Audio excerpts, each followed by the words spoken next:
He was riding the fence. Oh, I'm a jock. No, now I'm a nerd. No, now you're a full-time nerd, baby, all the way. Gain an extra 50 pounds pounding away those snacks.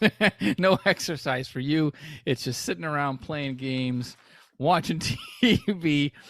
Milk chugs, more like milk chugs than milk duds. How do they call them milk duds when everyone is a winner? They're not. There's not. I've yet to find an actual dud.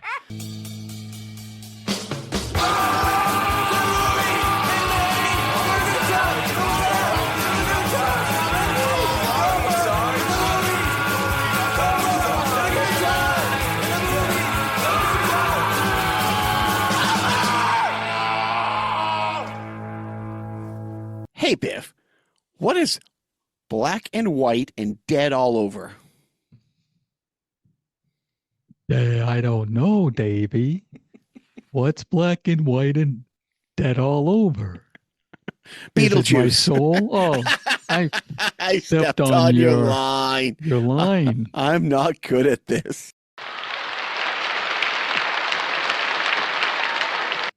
Do you have another joke to make up for it? Hey, Biff, where does Beetlejuice get his mail?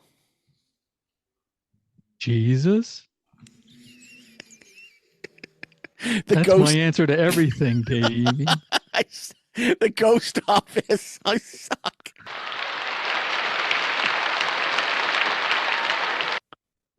Hello, everybody. Welcome to me being awful at this, even though we're close to 400 episodes in. Welcome to Formal Edition. This is Jacques. Hey, it's not Biff. It's Joe. But it sounded just like him. Just like him. I couldn't tell. And hopefully Biff will be joining us, plagued by technical difficulties. Look, starting off the show right away by saying last week I reposted a Tony V thing from a few months ago. It was a funny episode. It was great.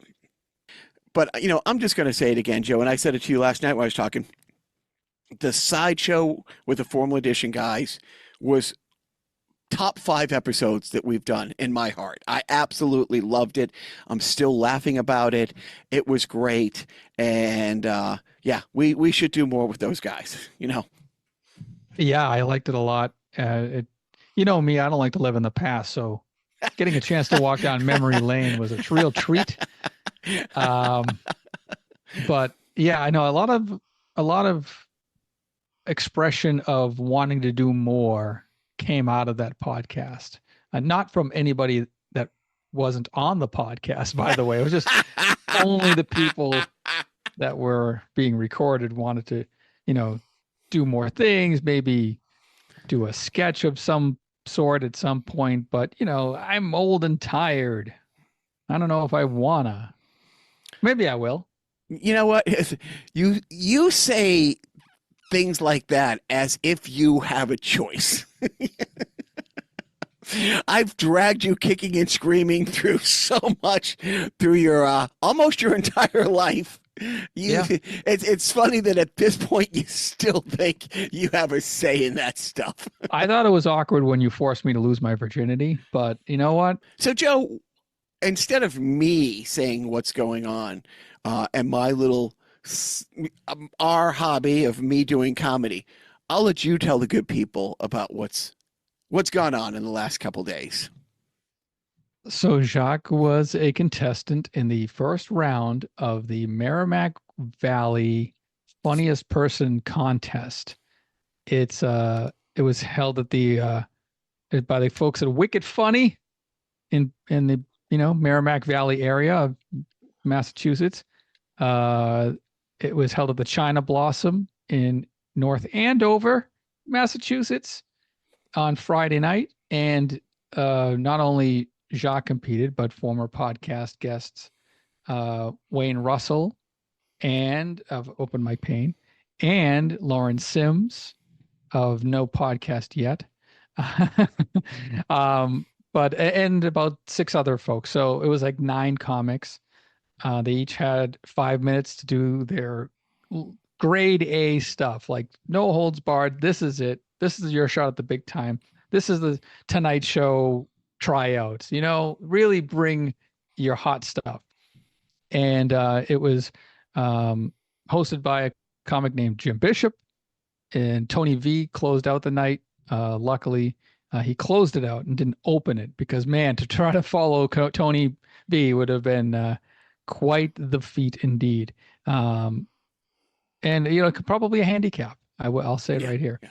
Probably a handicap to the fledgling comics, but I'll get to the point. Jacques was a finalist. There were judges there. They went out and did math, so that took a while, and then they came back. And Jacques was one of the 3 finalists. So basically, they're going to do 3 weeks of these preliminaries with 9 comics, and then choose 3 each night for 3 weeks. So they'll have a total of 9, finalist comics to do one final go around to see who is the funniest person of Merrimack Valley in the year 2024. Not only Jacques Lambert, not only was Jacques Lambert a finalist, but also Wayne Russell. Let's get to the stage. Jacques Lambert. Let's get a round of applause for Jacques Lambert. Come and join me over here, Jacques. Good job, good job. Wayne Russell.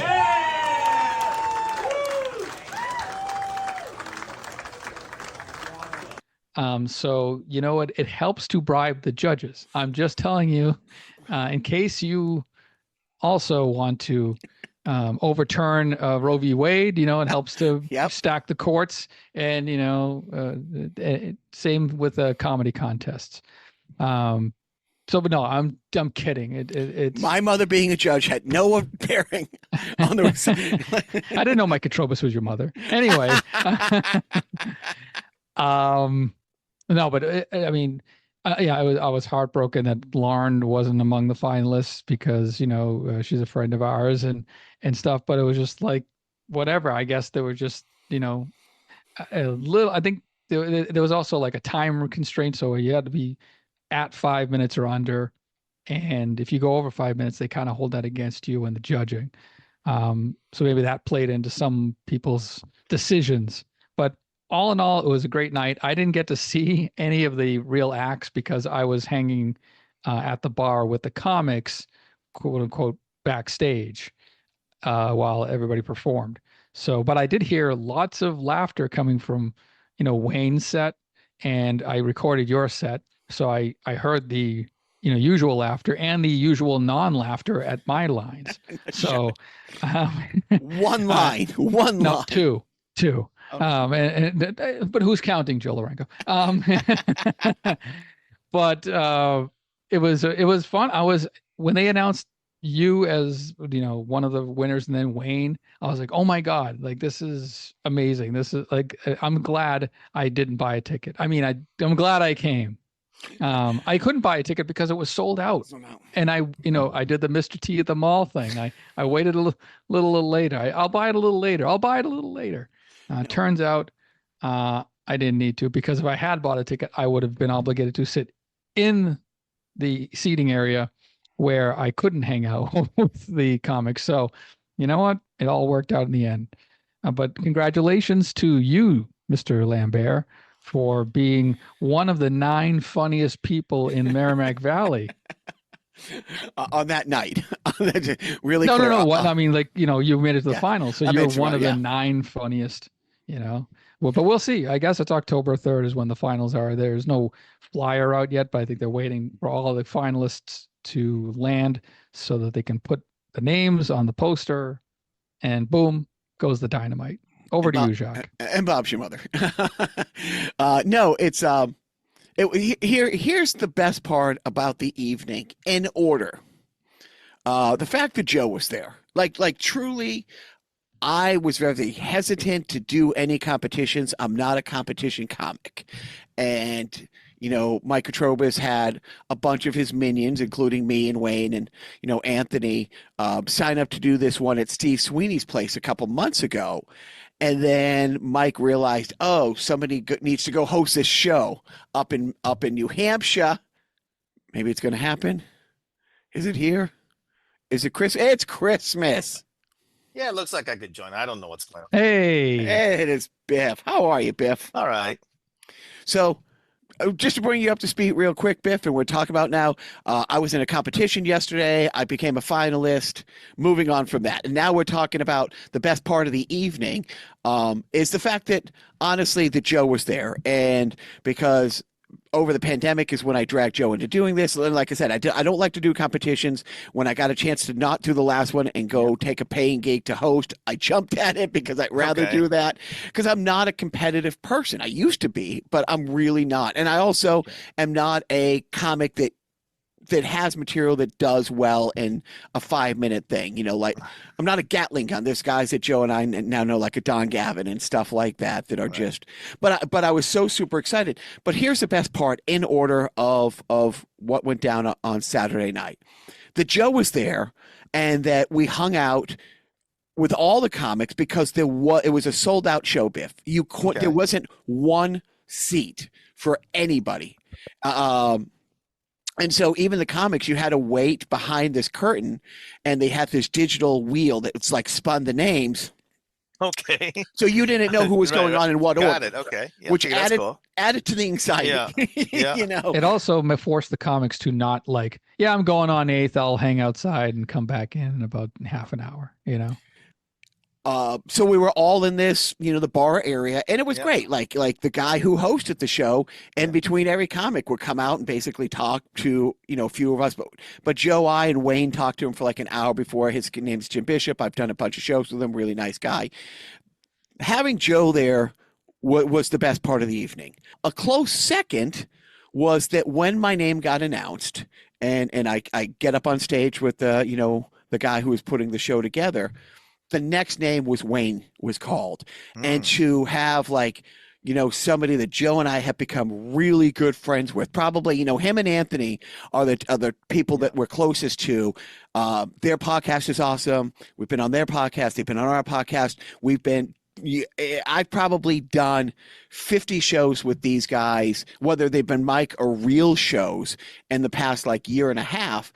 And the fact that, Wayne moves on to the finals with me is just great. And then the third best thing is, yes, not only was Tony V, mine and Joe's, one of our favorite comics ever, but Steve Bjork, another guest of the podcast, big New England comedian, came by just to be there, to hang out with his friend Tony so they could smoke cigars afterwards. Literally. Good for them. Oh, well, that's their big thing. Steve has shows the next 6 nights. This was his one night off. So he figures I'll drive an hour to a comedy show. Sure. And then Tony and I will hang out for a couple hours afterwards. And then again, the guy who I do most of my work with, one of the two guys who do most of my work with, I do classes with Mike Katrobis. He was there. 2 of the judges were bookers who I've never met before. So it was really great that I met those guys. And it was a really fun night because, like I said, becoming a finalist is just great. I'm not going to say it's not like a top 5 thing that happened that night, but being able to share that with Joe because of all the hard work I've made him put into this, the fact that Wayne moves on, the fact that our favorite comedians not only were there, but treated Joe and I like people. I was to be fair, taken. Go ahead. I was just gonna say you don't get that at home, so that's exactly right. You get it when you get out of the house. I was confused when it was Wayne, Jacques, and myself just sort of standing around talking to each other, and I'm in the center, and then Steve Bjork approaches us and cuts between Jacques and Wayne to shake my hand. He goes, "Hey Joe, how's it going?" And I'm like, "I didn't you know me. Oh, hey, how's it going, man? How's it? Yeah. Yeah. I mean, it's, it's nice. He knows me as the guy who doesn't talk on the podcast. So I think Well, you know, like later on when Joe came walking over and somebody else was there, and Steve goes, "Oh, here's the guy on Jacques podcast who never shuts the fuck up," and everybody instantly laughs because. But to have all these guys who have been so great to Joe and I coming on the podcast, being so supportive with comedy, letting me open for them every time I've worked with them, like giving me like advice, and like I said, I mean it's a little local thing. I'm very happy I moved on. I'm ecstatic I moved on. I secretly feel that Joe and my immediate family and everybody knows me hopes I do well at the finals, but don't win because how insufferable I will be. I will probably wear a crown and a sash everywhere I go. Generic sash. You can get those at Burger King, by the way. Right, dude. I actually eat at drive-through Burger King more often than I should, and sometimes in my work vehicle. And in my work vehicle, I'll be offered a crown. Like, I'm like, no, I do not want a crown at Burger King. And, but next time I'm going to get one. Maybe you get, Well, now that I have an occasion to wear it or to give it to somebody, I'm definitely getting a crown. Good. Thank you for the tip. Yeah. So I want to go over a couple other really good comedy things. I don't know if Joe is going to be able to go with me, but again, friend of the podcast, Casey Crawford is taping his special in Somerville, Mass, at the Rockwell Theater on Friday night. And he's just a great guy. I mean, he's a great guy. He was a great guest. So on one of the few weekend nights I don't have something booked over the next few weeks, I'm gonna go see a taping of a comedy show. And I'm really happy to do it. I posit a dilemma. Oh. Isn't Anthony isn't Oh, Anthony Eugenio? No, that's competing? Saturday. Is that Friday or Saturday? It is Friday. Yeah. Oh, wow. Fuck. So Casey. Anthony Eugenio is competing in the second week of the Wicket Funny. Gosh darn it, you're right. Contest, which is in direct competition with what Jacques was just saying. So yeah, Anthony Eugenio, Wayne's partner in Open Mike Pain, and I think collectively we all feel a piece of shit. But no, like. Well, then the choice is obvious now. Right, choice is obvious now. Right, hello. Also, this guy named Justin George, who he started doing comedy at the same time they did, and this past Saturday, the Saturday before that we weren't recording, Wayne and Anthony have actually started producing shows, and they got a booking at a campground in Loudon, New Hampshire. It was sold out. Another sold out show. Caroline Plummer. I don't know if Joe has seen Caroline Plummer, but she's another big New England headliner. Just a savage. She is awesome. She's at the level, Joe, where she's done Comics Go Home. Comics Come Home. Yeah. Oh, right. She's done that Leary thing at the Boston Garden with Cam Neely. But anyways, so and it was great because that show was awesome. It was in a campground, Loudon, New Hampshire, but they were oversold, and they had to tell people we only have 78 chairs. So the next 30 people who bought tickets had to bring their own chairs, to this show, which was a great problem to have. And again, and it's funny because we've talked about this before. The comics that I've just mentioned, Steve driving all the way down on an off night to hang out with Tony because they've been friends forever, but they never get to see each other because they're always headlining their own show somewhere. And all these comics really miss their buddies that they come up with in 5 or 10 years to go from open mic to opening acts to middles to headliners. And it's funny because that's kind of what is happening now, because Wayne, Anthony, and I all have different shows way too often, but where they're booking shows now, they had me host, which was great because I love hosting more than anything. Wayne killed, but Anthony couldn't be at the show that they booked because that was the night he was at Steve Sweeney's place, who's a huge, legendary comic here, Biff, because he was a finalist in Steve Sweeney's competition 2 months earlier. So, a lot of really good stuff is going on. Thank you for reminding me that. I will keep promoting Casey's show, but yes, I will definitely be at Wicket Funny because he's gone again. But you're free Saturday. Is that what it is? No, I have a show on Saturday. Oh, that's too bad because the next week Saturday is the New England Metal Festival, and who's playing? Where is it? Who's playing? I think it's playing in Worcester somewhere. Is it big? Is it like DCU Center? That's like where the AAA team used to play. I think it's like 12,000. I kind of felt like it was some kind of an outdoor venue for some reason. I actually don't know. Let me look it up. It's But the New England Metal and Hardcore Festival. yeah. Yeah, Suicidal Tendencies. Oh, love them. Yeah. Yeah. 21st and 22nd Yeah. No, they Saturday sing and that. Sunday. They at the sing- Palladium Outdoors. Yep, I Palladium, know where that okay. is. That's Okay. so. This is the Go first. see Of Machine Head. this is the first of two Weezer message. We'll talk about today. But I took my oldest son. We went there last year. We were going to get tickets when we got down there, and it was an outdoor thing. As we're walking around to go to the ticket place, like there was a bunch of people, and there was this landing kind of overlooking the place, and people are like, yeah, we're technically going to be closer here than if we got tickets. So Grace and I are like, we'll just stay here. And then Grace was really happy because they played a lot of stuff from like stuff that he had never heard, like, like rare things and B-sides and new stuff. But it was still fun. But yes, I know that outdoor venue. It is great. But anyways, so the contest was great. It was great that Joe was there. Now Joe knows that we have a little work to do because I think it was 5 things didn't land that we have to either punch up or get a shovel and bury. For that. But I'll dig here's the hole. It's not like I never dug a hole before. Dig the fucking hole. But here's the funniest thing that happened this week to me. I'm in a store with management, and we were in a section, whatever, like, home section, looking at towels, and there was a discarded like Lego set. There was just like a Lego set there. And she goes, oh, look, Mom said no. I'm like, what are you talking about? Yeah, so looking at Joe's face and Biff's face, I had never heard this. And she goes, oh, yeah, Grayson and Tristan for years always call those the Mom said no. When you see something like a toy in another item. Yeah, a toy in another aisle. Yeah, it's the aisle of misplaced toys. Yeah. No? Anyone? I like, Anyone? A spin-off, Mother. The Dickens. But when she said that, she goes, "You never heard the boys say that?" I'm like, "No," and I was like, "That is the greatest." The greatest. I thought about all the greatest things in the world, and I'm like, that is the greatest. I don't know, like saying, metaphor, whatever. Like the most perfect descriptor for. And you are something. not one to speak in hyperbole, so that is that's true. Yeah, praise from Caesar, really. It kind of reminds me of when my child tried to get me out of IKEA because I was looking at all these whatever things. Is it? Why don't you just get your Ragnarok that you came for and let's leave?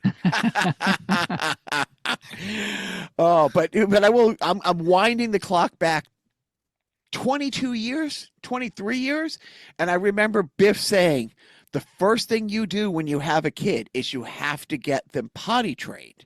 Because you can take them to IKEA and drop them off in the play area, and they don't take kids who aren't like, you got to be past diaper age. Yeah, you can't be in diapers. And he's like, you get 2 free hours of babysitting, and the food at IKEA is pretty great. Like, it's crazy how good the food and cheap the food at IKEA always is.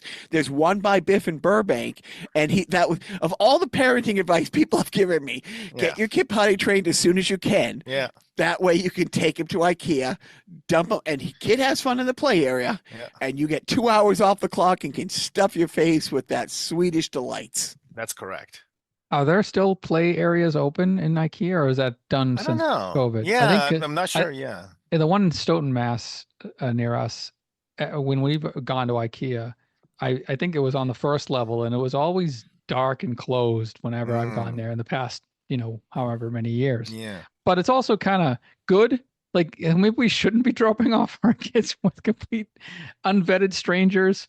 Oh, no, I'm sorry. They're vetted. What am I talking about? Well, These are licensed I will say, professionals. Well, no. The thing about it is that, like, if something bad happens, unlike like family-run daycare centers or whatever those smaller daycare centers, IKEA is a multi-billion-dollar company. So if we're going to ask one of our friends to maybe help us sue them if something goes on, we know we're suing somebody that has the money.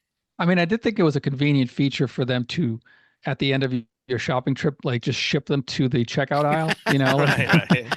You don't even have to do the Yeah. workaround where you're No. going back to. Yeah. Quite. And I no, not surprising to either one of you.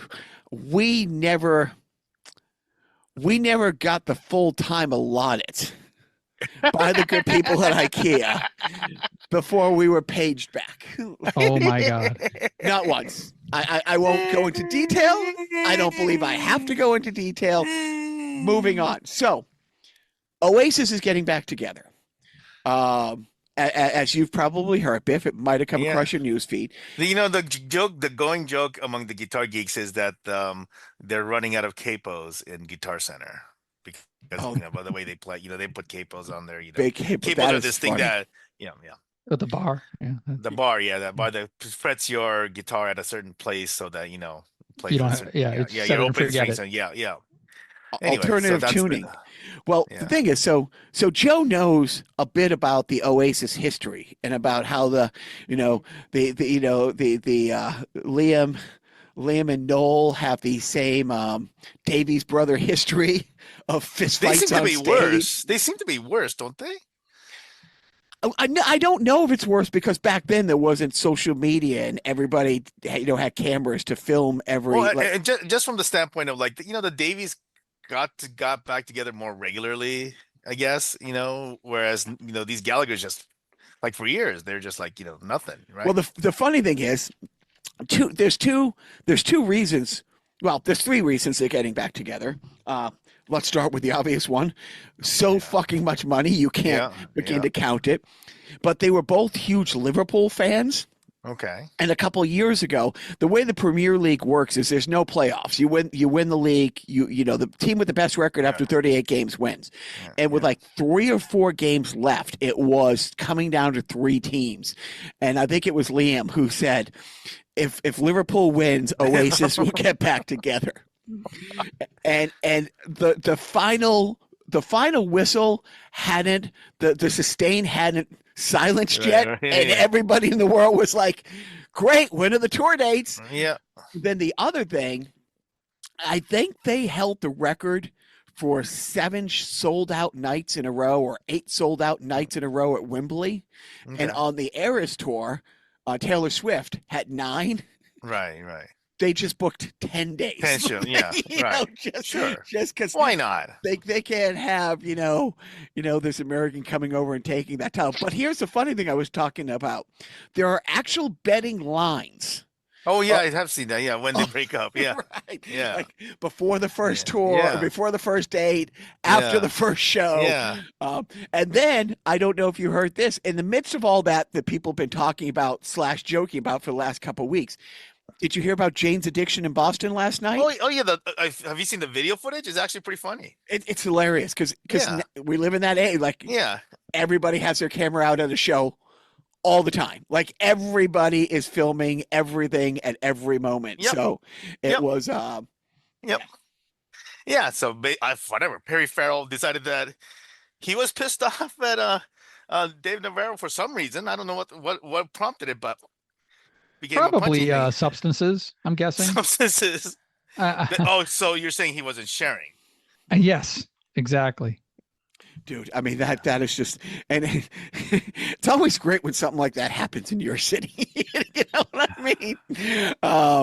But yeah, I mean, hey man, we had what did we have? We had the white Bronco chase. Does that count? I'm sorry. Dude, that was, Do you know what Liam, or was it Noel Gallagher? Liam and Noel. I think Liam said that he started the feud between himself and his brother because I think Noel bought a stereo when he was 19, on his 19th birthday or something, and then that night Liam had to get up and pee, but he couldn't find a light, so he just peed on the stereo. Oh, jeez. Yeah, I mean, the stories about their drunken debaucheries is beyond epic. Oh, by the way, you know, this is just for you, Biff. Over my left shoulder. Okay. Do you see that in my office? Oh, You're talking about, yeah. Okay. You know what that picture is, right? It's hard. I don't know. Oh, what is that? That's All-Star Tommy tying up Adam Oates in front Was of that the net. Adam Oates photo? That's Yeah. the Adam Okay. Oates. Yeah. No, it is the All-Star Tommy photo. Sure. Whatever. Yeah. Thank you very much. Yeah. Anyways, no, it's so let's stay on music. Here's words that I didn't think I would ever say. I hate Taylor Swift. Okay. Have you heard about this? Oh, Biff? are you quoting somebody? I am quoting somebody. Yeah, I saw that was our esteemed ex-president I mean, which expressing is his concern about his this musical act. which Yeah. is just hysterical. I mean, she had the audacity of after, and the thing is, and we're not going to talk politics, very long, but as you guys remember, several weeks ago, he decided to post an AI generated photo of her endorsing Oh him. yeah. She said nothing. She said absolutely nothing. Yeah. And then like a week later, JD Vance, comes right out and says, the number one problem in this country is women who don't have children but have cats. Yeah. Like, non-mother cat women are the number one cause. And make some good points, of course, valid. And everybody was saying It's a good thing you live with a married woman that has with a lot of cats. who has kids. I mean, that's the Who thing. has You kids? can Yeah. be married, Yeah. but if you didn't have kids, You're a piece of shit. Yeah. First you have the kids, then you have all the Yeah. cats you want. It's The not hell- about the cats. Yeah, it's about the kids. and so many people like management were like, oh my God, Taylor Swift doesn't go more than a couple weeks without posting photos of her and her Yeah. cats. It Yeah, doesn't have right. kids. It's like, Yeah. is she going to say something? Yeah. Said nothing. And then after the debate, which it's up to you guys if we talk about it all, but Speaking after of cats, thank you for taking the lead in. I set that one up nicely for you. But seriously, after the debate, she posts and says nothing negative. Says, I watched the debate. I'm going to vote. I support, Kamala Harris. I suggest, there's a lot, and she said there's a lot of AI stuff out there Yeah, spreading misinformation. yeah. You should read up on the issues that matter to you. But the most important thing is you should go register to vote, Yeah. use your voice, and vote. She didn't. Spoken like a true commie. She didn't say anything negative about the other person, except, hey, there's some AI stuff out there. Don't believe everything you Well, see. but as JD Vance put it, like, nobody really, relates to a billionaire celebrity, talking about politics, because they're so detached from, regular Agreed. people. So, yeah. Biff, So Again, yeah. agreed. Me and JD Vance, Yes. same page, baby. Yeah. Yeah. But the funny What's thing your is, stance on couches, Jacques? Couch has a pretty mouth. Well, did you say stances or positions? Oh, No, God couches. damn it. It was right there. Very good, Biff. But so Biff, I'm in this competition in a couple of weeks. I need to punch up some material. I'm going to expand the team a little bit. My plan is working. Stop it. But I have the no funny comedy again, abilities. she didn't even say anything political. She didn't say Yep. anything about Yep. women's rights or Yep. anything. She said, "Do your research. I'm voting for Kamala," but she did sign it, Cat Lady Taylor Swift. Yeah. And since then, since point A to B, it's been like 4 or 5 days, 5 or 6 days. Yeah. She's not announced anything. She's not gone on talk shows and doubled down on it. She's not sent out any more posts saying, hey, now that I think about it, fuck that dude. But out of nowhere, he decides to all capital F's. Now, when he started the shit with John McCain, I thought, oh, that's not good for him. When he started the shit with the Pope, when he started, you go down the list. But is Taylor Swift, the bridge too far, or is her demographic too young to really move the needle?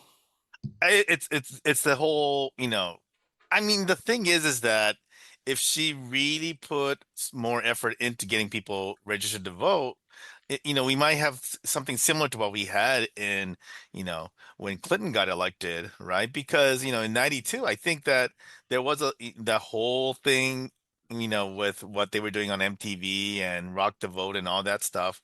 I really do think that the demographics of that election was, very, was kind 100%, of yeah. younger, right? And then certainly Oh, didn't yeah. look good for W when he was on MTV and just came across as this cranky old man, right? So, But who he still knows? won. So, do you guys Yeah. even want to Well, mention the no, debate? not in 92. This is 92. Oh, We're not talking to, about he was oh, his dad. Yeah, yeah, he his was dad. not W, it's H. George H. I'm sorry. Yeah. George H was was looking cranky, and this was his reelection year, and so whatever, but and he had lost to Clinton, but it's one of those things, right? So But do you guys even want to mention the debate, or it's been Well, we just overdone? did. Okay, there you go. The only sad thing is, like Joe and I were talking about before, we start recording, that school is going virtual in Springfield this week, Ohio. Ohio, Springfield, yeah, Ohio. They've had several bombs threats on City Hall, yeah, yeah. since it. So, like, those words matter. But we can move on from that and get right into games. And Joe was playing, as I was doing my 5 hours of driving last night from one comedy show to another, because I did one show with Okay. Anthony and Mike Donovan, who is first headlining gig was 1974. Hopefully he will be a guest soon. He's Wow. yeah, no, he's a regular guest with Bill Burr. Bill Burr absolutely Right. loves him. Absolutely loves him. I got to do a show with him, and then Anthony and I drove to go see Jim McHugh Yeah. because Anthony hadn't met Jim McHugh. I'm like, hey, you're on your way to Maine. I'll drive the hour. We'll go hang out, and it was great. Um, but Joe and I were talking about what he was playing. You want to talk about that game, Joe, or what else you got in the gaming world? Well, last night I was and this morning, because it's the weekend, baby. Hey, I don't have anything place to be. I was playing a what's called a Doom mod. Oh, okay. Yeah, the old school Yeah. Doom mods, literally like the Right. old school like 90s version of Yeah. Doom. Yeah. Uh, but there's like a huge modding scene that's been out for Yeah. like the past 30 years. Yes, Yeah. 30 years. Yes. But now there's programs that can run Doom on modern computers, and you can add things to the mod, to the old Doom games Right. Yeah. to, change the appearance. So you can, put in different characters, build entire new worlds based on the engine. Right. So I was just playing a Doom mod called Wolfenstein X2. Okay. But it also has like good like metal music in there. Like it's it's not like Yeah. computer music. It's Right. actual Right. like Yeah. recorded music. Like Right. so like Right. there's that soundtrack. And it's like a lot gorier than the old Doom, and Of it's course. it's cooler. Yeah. And it feels like a modern game, but it looks and plays like the old Doom game.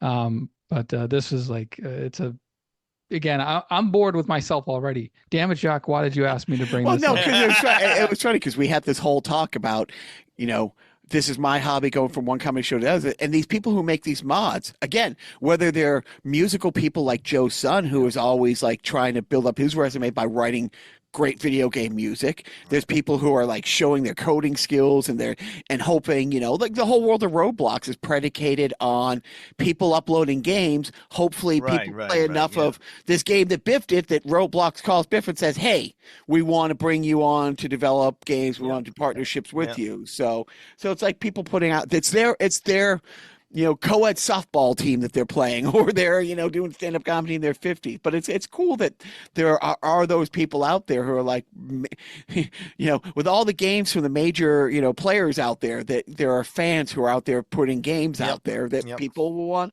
want to come and play. So that, I thought that was pretty good. I'm not doing anything gaming. I'm assuming you aren't, Biff, but what are you doing TV wise, Biff? Um, this is something old, but I found out about it very recently. Have you ever heard of an anime called Ghost Stories? No. So, they don't actually have actual full episodes anywhere, but what you need to do is go to YouTube and do a search for Ghost Stories dubbed. Apparently what happened was that this was a one of these Japanese an anime that they brought in from Japan. I think the premise is that there's this bunch of kids at a school, and I think the school is kind of haunted, and there's all these whatever paranormal or stuff going on. They got Funimation, I guess, got it, and then they just got a bunch of voice actors to say, hey, just voice this. Didn't give him a script. And so the voice actors just kind of just kept Yes, on pushing I have. I've had her. My sons have been talking about this. Yes. What is this? It's called Ghost Stories Dubbed. Do that Right, search but- on So it's basically it's just really about inappropriate voiceovers. So all of the stuff that you really can't say ever, they just kind of let them do, and they completed the entire series. Wow. Letting those voice actors go, and some of the stuff is pretty impressive. It's really hilarious. That is funny. At the first, I wasn't sure if I heard of that because our whole house is the manga and anime right now. Like the little guy and I just finished it, and it was a really nice thing. He so wanted me to watch JuJutsu Kaisen with him from start to finish. Yeah. I will tell you, there was something that happened that management happened to be watching this episode with us where we were both horrified and gasped. Like it was something so unexpected. So that was great. She took them. It was only in the theaters. It hasn't been released anywhere here yet. Dan to Dan. I don't know if you've heard of that one, but it wasn't really a movie. It was like the first 3 episodes of the series that haven't come over from Japan yet. Okay. And she loved it because it hasn't been dubbed yet. So the boys had her. So basically she took them to a movie so they could read. The only way that my boys read if it's a manga comic, which is great. And look, I don't care how they're reading or why, you know what I mean? Yeah. But that's great. No, but when I'm like, yeah, Ghost Stories doesn't sound, but as you were describing it, it's like, yes, they just no script. Whatever you guys want to, ever you want to make up of this, it's like Mystery Science Theater for anime. So, pretty much, yeah. That's great. Yeah, I will say on that same note that I was introduced to. You guys won't appreciate this. This is just for me in the future. But hey, Joe, remember that video you heard about called "The Legend of Beavis," which is they take the 1980s Legend of Zelda cartoon and they just like very well done. For it's like a 10-minute video. They just replace the dialogue with Beavis and Butthead dialogue. God. And it syncs up really well. Oh my God. And it's great. It's you don't even have to have seen the original Zelda cartoon to appreciate it. You just look up The Legend of Beavis and have a good laugh. It's 10 minutes of fun. Dude, I'm going to fall down that rabbit hole because, the guy who does the lip sync thing, like with all the football players and stuff, and you will watch it intently with a magnifying glass, and you're like, motherfucker, that looks like what he does. He literally out there doing the Lord's work, says the atheist. Sport. So I'm gonna start. First of all, I'm gonna give a hearty, heartfelt fuck you to our good friend Dave from Complaints and Observation. Okay. Because like he follows West Ham. Like that's his team. Okay. By the way, there is a player on West Ham, Maximilian Kilman. Kilman. Maximilian Kilman. And if that doesn't sound like a Marvel villain, sure. But it is a real midfielder.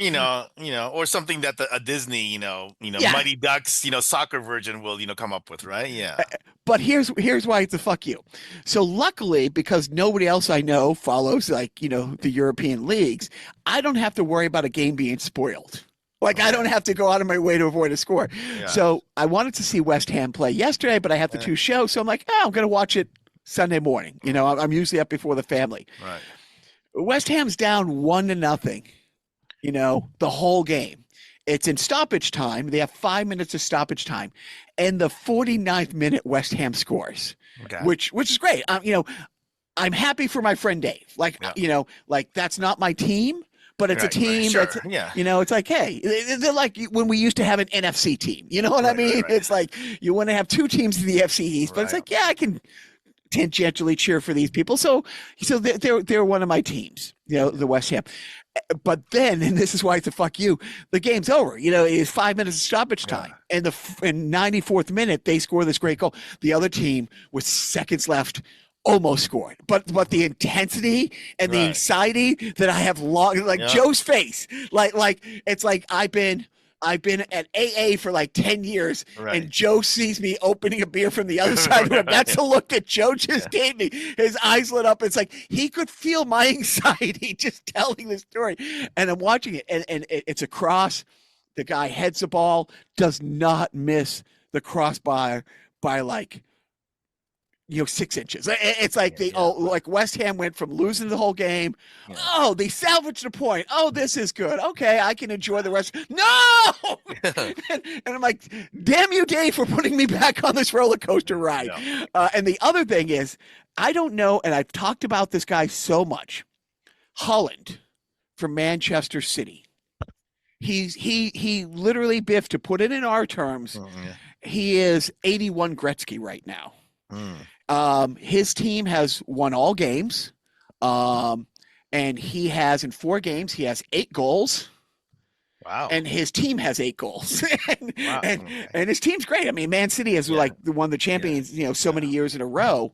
And he didn't, they have this thing. It's called the Ballon d'Or. It's the footballer of the year, not for the Premier League. The Brazilian soccer leagues everywhere. Have your children caught on to the Ballon d'Or and what it actually means? Yes. Squishy really has. But last year, and it was one of those things where, hands down, nobody in the world thought that it was anybody else but him, except it's like when Jethro Tull won Album of the Year. They gave it to Messi for what he did for football overall, not what he did on the pitch, but Holland, dude.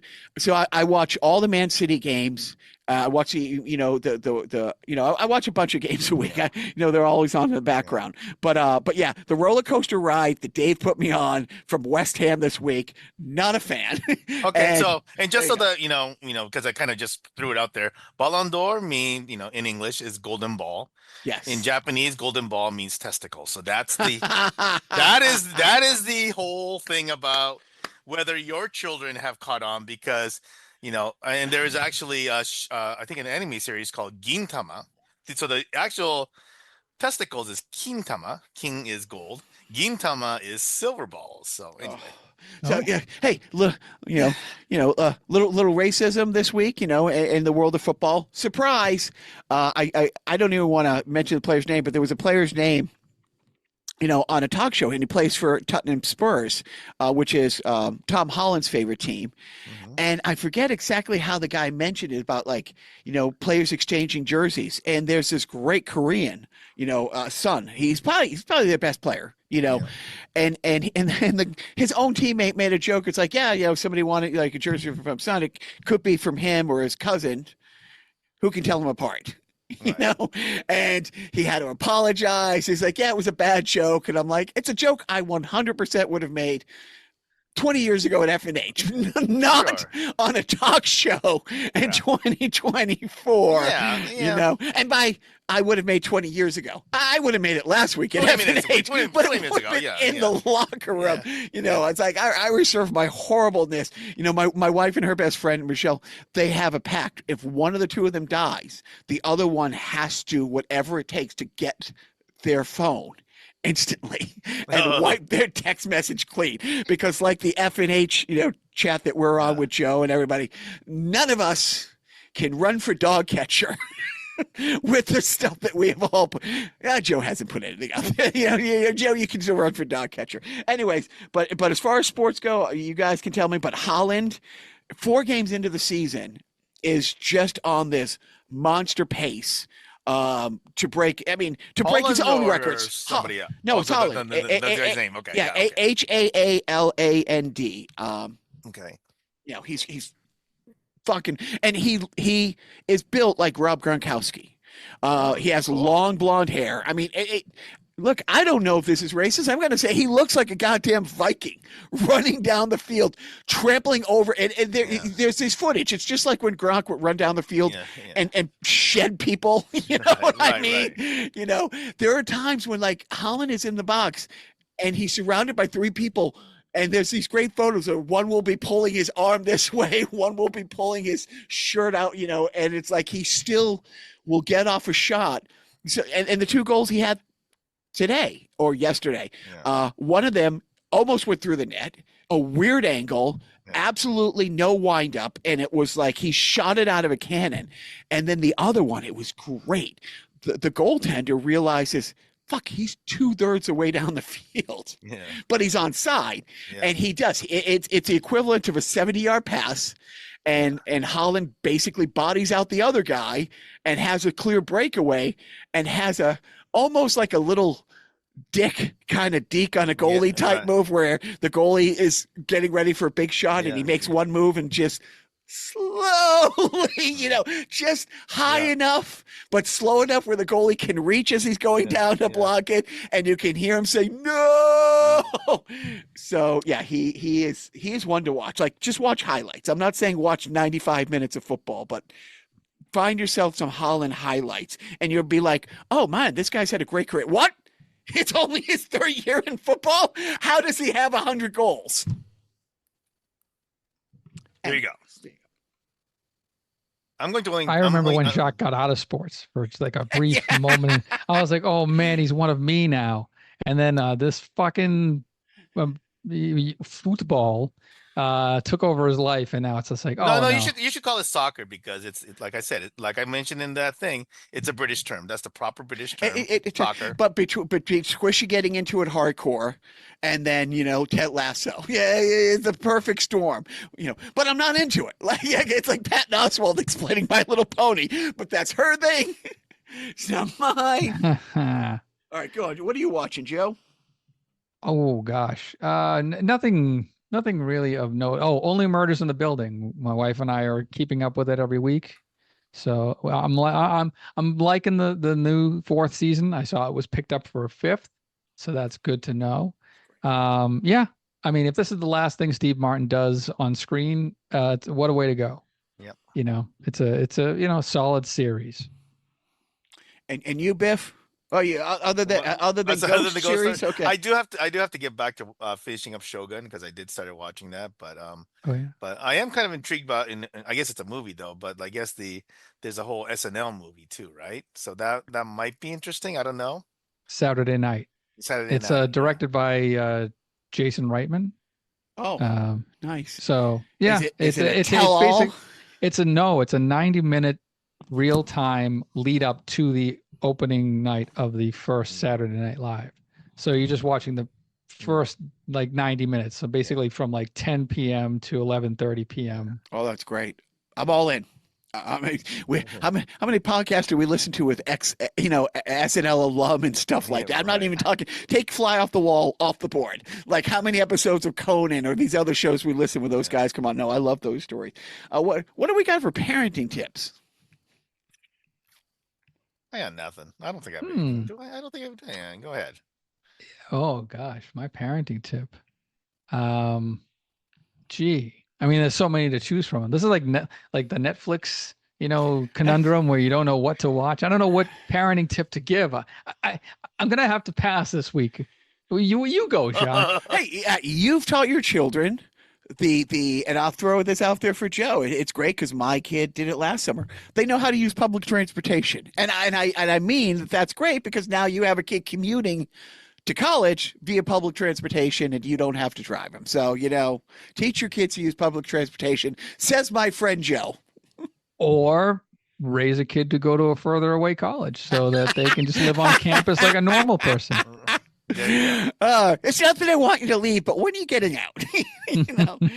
Hey, how can I miss you if you don't go away? Right. No, I mean, in this economy, forget it. You know, I'm not paying for room and board. And no, neither is they. And I don't know. My boys already know. It's like, dude, you're going to go to community college the first couple years. If you're gonna fuck up, you're gonna fuck up there. Then we'll figure out where you want to go. Yeah. You're gonna get your English Lit 101 out of the way at Middlesex Community College or Santa Monica Community College, But you go, Anyway, so here's my parenting tip. I had an amazing night with my oldest son the other night, and my parenting tip is be as fucking selfish as you can with your kids and spend time with them doing things that they like, because honestly, I took him to see Weezer, and it was the 30th anniversary of the Blue Album, and which, dude, it's an amazing album. Like every album they put out has been good. The first two albums, the Blue Album is their best album. Their second album is really, really good. And every album after that, I think, has a couple good songs. But that Blue Album is special. And it was a sold-out garden. Dinosaur Jr., who's one of Rivers' favorite bands. Yeah. Like I've heard so many, he was on the Conan podcast where he was like, he played in a metal band in high school, Biff. Like Rivers in junior high in the 8th grade saw a talent show and there was a school band. He's like, you're allowed to do this? And all through high school, he started a band. It was a metal band. He moved out to LA, worked at Amoeba Records. And Nice. he's like, he goes, I was an hour away from Boston. I had never heard of the Pixies. I had never heard of Dinosaur Jr. I had never heard of like Buffalo Tom. And everybody at Amoeba is like, dude, how do you not know these bands are in your fucking backyard? And he's like, yeah, I listen to those bands. I'm like, that's what I want to do. And so it was so great at the Garden to have Dinosaur Jr. open for them. There was only about 25% capacity for Dinosaur Jr. I was there early. I wasn't going to miss a note. They were great. Flaming Lips suck, but no, they did. They were horrible. But Weezer had this whole. They had a whole theme where they had to take a rocket ship to get to the blue planet, Right. and on the way they had to do these side. Joe, you would have liked it because they had to do these side missions, and all these other planets they stopped up to get a part to fix their ship, and it kept score like which part had to be collected, and they did all their hits on the other albums, and then they got to the blue planet, and the ride getting to the blue planet was great, but then they did that thing what bands are doing with their albums now, start to finish, Yeah. in order. And I film him filming them doing Buddy Holly, Yeah. and just the look on his face Yeah. of sheer euphoria Yeah. and singing along Yeah, with it. yeah. And it's everything now as I tell the story to not start crying. Yeah. Like seeing how happy he was. This is not a band. I remember about 2 years ago, we talked about on the podcast when he came out of the room because he discovered Weezer. And he's like, have you heard of this band Weezer? And he's done that a couple times. So it wasn't like, and look, I like them, but they're not a band. A song might come up on my playlist, but it's not like Buffalo Tom, I've taken him to a couple times. Dinosaur Jr., I've taken him to a couple times. But my parenting advice is be involved in the things that they like because it's so fucking selfish. No, it's absolutely great. Yeah. And it was, like I said, I posted that, and it's just, those are the moments it's like, okay, when he's pissing me off, I'm going to remember, try to remember these moments. I'm going to try to forget the fact that I fucked up and didn't. I've lost the window to drop him off at the fire department and drive away. Like that window is shut. Yeah. I have to come to grips with that. So instead, I'm going to remember these moments. And that's my parenting tip is be fucking selfish. Yeah. Is he into Weezer enough for you to show him the SNL sketch about Weezer? 100%. Okay. And he would get it. Like he would get like the nuances when Leslie Jones is arguing the virtues of the Pinkerton album. Yeah, that is a great skit. All right, gentlemen, this was great. Thank you. Yep. All right. Talk to you next time. Yeah, it's a good talking to everybody. Thanks for listening. Hi, this is Joe Larenko speaking. Last podcast, I made a comment where I said something derogatory about a certain television show that I, will admittedly say now have never seen. I knew for a fact, I said in the last podcast, I knew for damn sure, I think was the terminology that I said, that the show The Other Two was not up for a Primetime Emmy Award. Then listening back to my comment, I was, inspired to look up whether or not they were actually nominated for a Primetime Emmy Award. Turns out, yes, they are nominated for a Primetime Emmy Award in 2024, as they were also nominated for a Primetime Emmy Award in writing in 2023. So this is your old pal Joel Renko saying, I am dumb and stupid and dumb and stupid, a fool. I shouldn't be on a recorded medium expressing my opinions because they are half-baked. I pretend to know things so that I sound like a human, when really all I do is sit at my computer or my TV or my phone and look at screens all day. I don't, quote, touch grass, as the kids say. I don't go out to the real world. And then when I do involve myself in the electronic medium of television, I don't really watch modern television. So I don't know what I'm talking about when it hasn't. If it was shot in widescreen, I probably don't know what the show is about. That's how out of touch I am. So to Jimmy Fowley and the rest of the writing staff over at the other two, a sincere, humble apology, because this will be played at some point for you. I know the algorithms; they will eventually feed you this podcast at some point. So again, my apologies. Best of luck. This is being recorded prior to the Primetime Emmy Awards this year. So best of luck to you. I know you were only nominated last year, I think. Wait, I don't even know. I think you were just nominated last year. I don't think you won. I think that this is, again, I'm prefacing this. I think you only were nominated last year for writing, outstanding writing for the other two. But maybe this year will be a win. So best of luck. Good luck on all your future endeavors. I'm going to go, as the kids say, fuck myself. And don't forget, This is my once upon a time, and here on out, the words are mine. This is where I define myself, a torturous game of show and tell, with no lies and no fake straight lines without pretense, in spite of all you might have seen. This is me.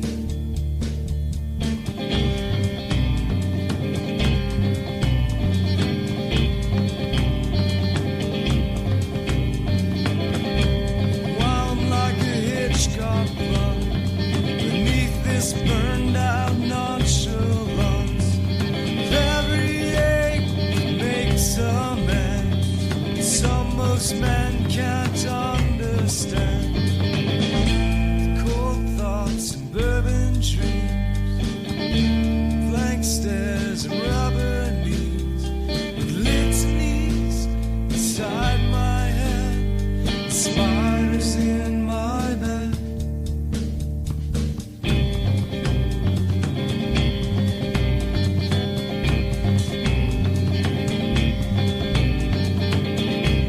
Want my childhood back. For all I've gained, there's more I lack. And I want 17. My skin was bad, but my soul was clean.